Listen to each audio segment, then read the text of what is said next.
Habis datang sini ni apa? Habis? Boleh kayu ke tak boleh?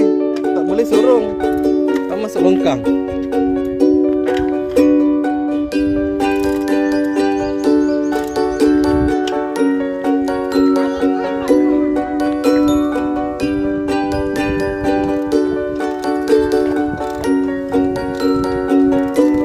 Kayu lah.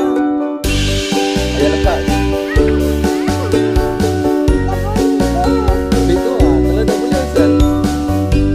Kayu lah. Habis tadi kau datang.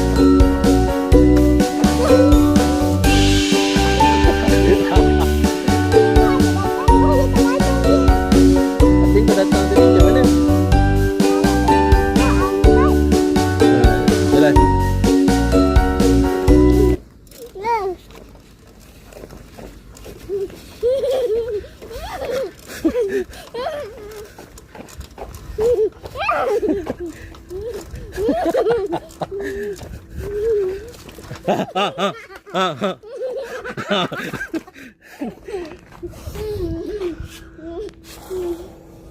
Adik boleh kat badan je.